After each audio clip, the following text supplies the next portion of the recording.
isi kandungan MOU tersebut telah melanggar Perlembagaan Persekutuan. Terutamanya perkara H, iaitu yang mengatakan bahawa kita ni manusia sama rasa, sama rata. Kenapa dimasuk perkataan itu untuk apa? Perlembagaan Persekutuan adalah perkataan isi kandungannya cukup adil untuk semua. Kenapa dimasukkan benda yang melanggar Perlembagaan Persekutuan, terutamanya berhubung dengan perkara 153. Jadi kami tak mahu yang tu. Kami kata, kenapa tak ikut apa yang dibuat oleh kerajaan negeri SG4? Boleh bagi kat pembangkang, tak ada MOU. Bagi kepada kerajaan ni PKR, bagi. Kemudian Kedah bagi kepada BN, Kelantan bagi kepada BN. Walaupun Alright.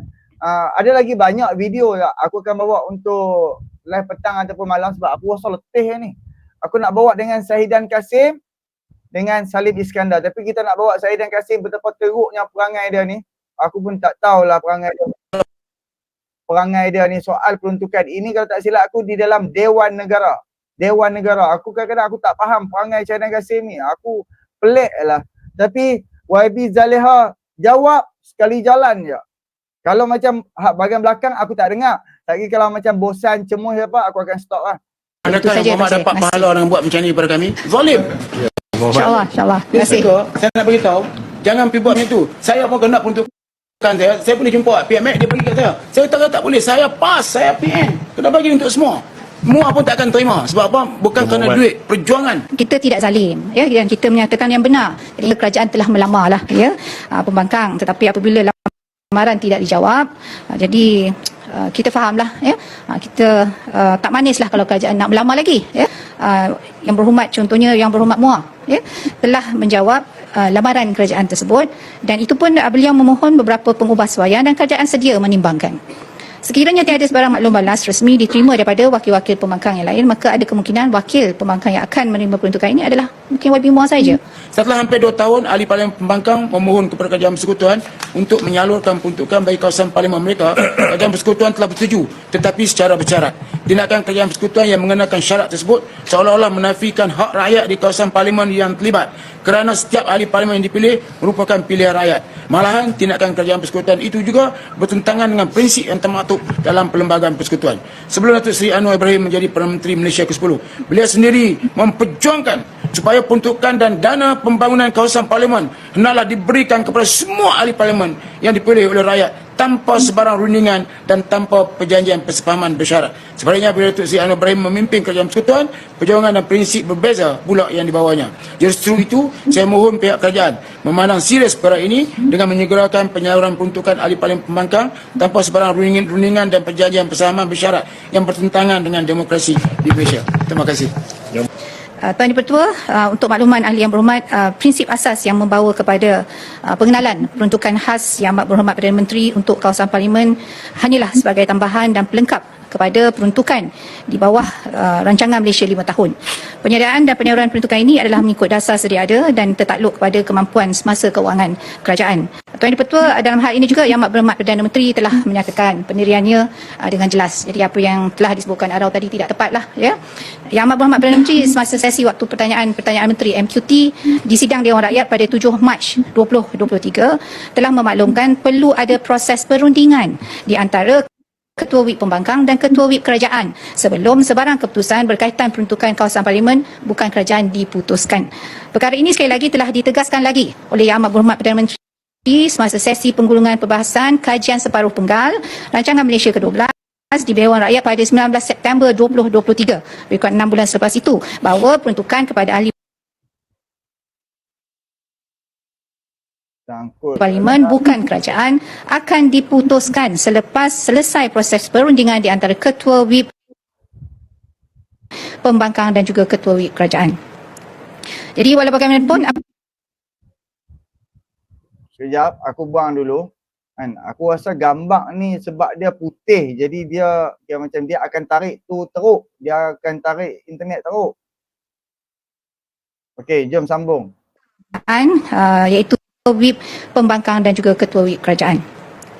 Jadi walau bagaimanapun apabila wakil kerajaan iaitu Yang Amat Berhormat Timbalan Perdana Menteri merangkap Menteri Petra ataupun dan juga Ketua Whip Kerajaan telah mengemukakan draft Memorandum Persefahaman MOU kepada Ketua Whip Pembangkang, MOU berkenaan telah ditolak pada 15 September baru-baru ini 2024. Bagi saya secara mentah-mentah telah ditolak tanpa maklum balas kepada wakil kerajaan dan hanya diketahui melalui sidang media sahaja.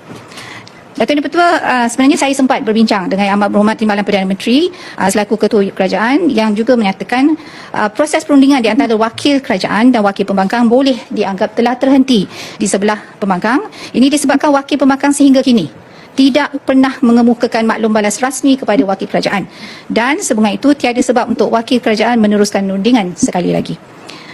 Tuan Pertua, analogi ini seperti kita kata kerajaan telah melamar lah ya pembangkang, tetapi apabila lamaran tidak dijawab, jadi kita fahamlah ya, kita tak manis lah kalau kerajaan nak melamar lagi ya, begitulah. Jadi dalam hal ini saya dimaklumkan sebenarnya ada juga yang berhormat, contohnya Yang Berhormat Muar ya, telah menjawab lamaran kerajaan tersebut dan itu pun beliau memohon beberapa pengubahsuaian dan kerajaan sedia menimbangkan. Sekiranya tiada sebarang maklum balas rasmi diterima daripada wakil-wakil pembangkang yang lain, maka ada kemungkinan wakil pembangkang yang akan menerima peruntukan ini adalah mungkin YB Muar saja. Jadi saya percaya Yang Berhormat Arau juga sedia maklum bahawa kerajaan tidak akan meminggirkan rakyat di negara ini dalam menyediakan peruntukan, terutamanya peruntukan pembangunan, tidak kira wakil rakyat daripada pihak mana yang terpilih di kawasan parlimen tersebut. Sebagai seorang bekas sebagai pejabat pembangunan negeri SDO Perlis, saya percaya Yang Berhormat Arau maklum bahawa kerajaan persekutuan mempunyai mekanisme tertentu, mekanisme khusus bagi menyalurkan peruntukan parlimen di kawasan parlimen pembangkang. Di Parlimen Arau tidak terkecuali daripada menerima peruntukan ini.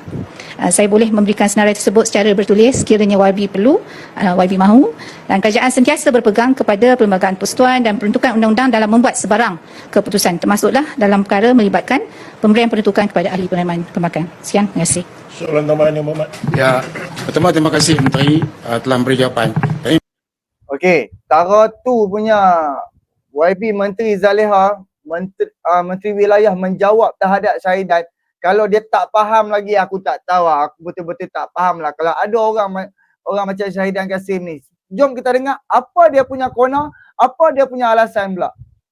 Jawab macam tu sebab saya angkat menteri, saya tak mau balas balik sebab saya tak mau menteri terperangkap dengan polemik perbahasan yang sedang berjalan sekarang. Tapi menteri tak jawab. Saya nak bagi tahu ya, Yang Muhammad. Dalam tuntutan kemerdekaan, Malaysia menuntut kemerdekaan. Hadir wakil Malaysia diwakili Tengku Abdul Rahman. Kemudian British apa dia serupa orang. Tapi mereka berunding. Tengku Abdul Rahman jual kata mereka berunding, maka tercapailah perjanjian kemerdekaan. Berunding dua pihak. Panggil Malaysia, mari berunding. Hak yang ni MOU kerajaan buat. Kami tak pernah dipanggil berunding. Siapa buat anda tahu? Kalau Yang Berhormat baca MOU tu sesuatu yang boleh mempitamkan. Ada dua kenyataan yang dikeluarkan. Satu yang dikeluarkan oleh Tak, satu lagi itu baru draft. Kenapa? Okey, itu draft daripada side kerajaan untuk pembangkang. So sampai hari ni hampa tak bagi balik draft daripada pembangkang untuk kerajaan sampai hari ni. Lepas tu duk melalak gila-gila ni. Apa ni? yang keduanya yang dikeluarkan oleh Ketua Whip. Jadi ada Ketua Whip menyebut itu bahawa kami bersedia berunding untuk mengenai isi kandungan MOU. Itu tak diambil sebab saya tengok semua orang ambil pendekatan bebal. Tak bertahan lama bebal. Yang paling penting ialah kerajaan ini nama kerajaan perpaduan madani, mesti ke arah perpaduan, bukan bebal. Bebal itu bukan perpaduan. Jadi soalannya ialah isi kandungan MOU tersebut telah melanggar Perlembagaan Persekutuan. Itu pertamanya perkara H, iaitu yang mengatakan bahawa kita ni manusia sama rasa, sama rata. Kenapa dimasuk perkataan itu? Untuk apa? Perlembagaan Persekutuan adalah perkataan isi kandungannya cukup adil untuk semua. Kenapa dimasukkan benda yang melanggar Perlembagaan Persekutuan, terutamanya berhubung dengan perkara 153. Jadi kami tak mahu yang tu. Kami kata kenapa tak ikut apa yang dibuat oleh kerajaan negeri SG4? Boleh bagi kat pembangkang, tak ada MOU. Bagi kepada kerajaan ni PKR bagi, kemudian Kedah bagi kepada BN, Kelantan bagi kepada BN, walaupun mereka tak ada, hang tak bagi pun. Pi tanya ni dekat Kelantan 2 orang adun, sekarang ni 3 orang. Yang 2 orang ni cakap umum saja 500,000 apa semua. Yang hang bagi ciput. Selebihnya hang gunakan alasan kami bagi melalui daripada projek tu buat ni. Nampak tak? Kan? Dia punya alasan tapi dia nak bagi tahu kata memang dia bagi banyak. Tapi dia bagi dia bukan daripada cash betul seperti mana peruntukan-peruntukan di site yang menjadi kerajaan. Itu kemunafikan dia ni, duk membohong.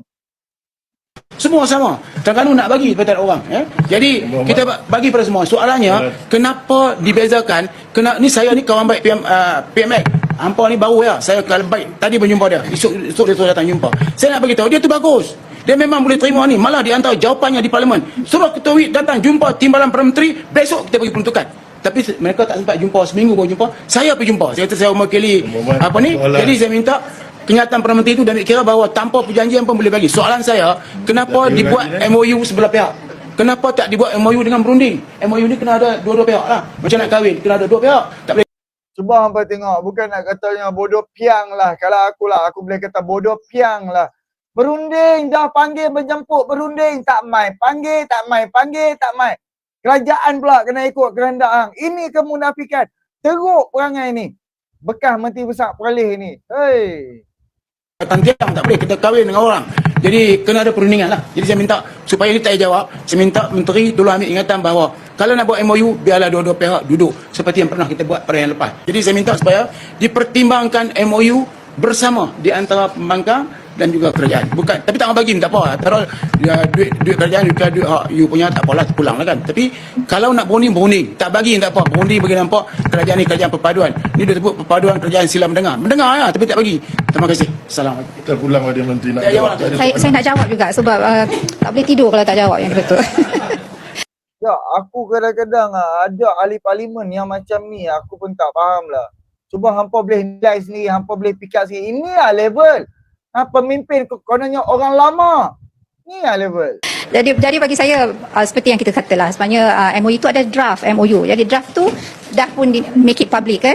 Yang Amat Berhormat Timbalan Perdana Menteri telah pun share dengan izin MOU tersebut dan kita boleh baca. Saya ada salinan ini dan saya baca satu persatu.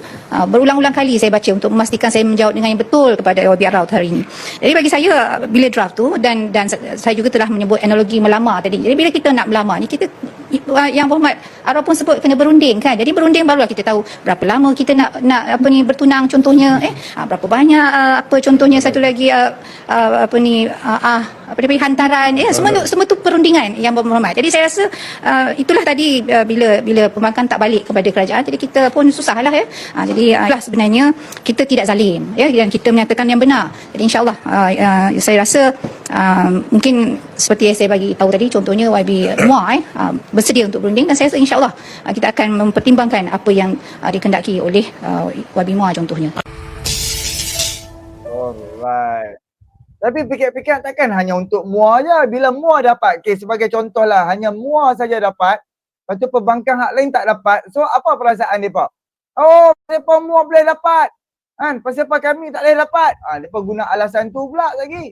Kan, jadi sebab tu reformasi perubahan yang kita buat sebab pembangkang tak pernah dapat peruntukan. Tak pernah dapat peruntukan. Daripada merdekanya hinggalah zaman Ismail Sabri sahaja. Itu pun punca buat MOU tu pun disebabkan Mak pun dah nyawa-nyawa ikan dah. Mak pun duduk di hujung-hujung tengkok je. Hanya ada 2 je majoriti kursi. Sebab itulah sanggup. Okey, jom kita berunding. Han nak apa? Okey, pembangkang sediakan apa yang pembangkang nak. Dan sat kerajaan PN waktu tu bagi tahu apa yang PN nak. So kita setuju. Perjanjian, salam, sign, setuju tu. Terima. Maka dapatlah. Tapi pasal apa kerajaan hari ni nak buat seperti mana yang hampa buat? Kenapa hampa teruk sangat perangai hampa? Kenapa tak boleh terima? Kenapa tidak bersetuju? Ini yang munafiknya puak-puak PAH ni. Bahaya. Jadi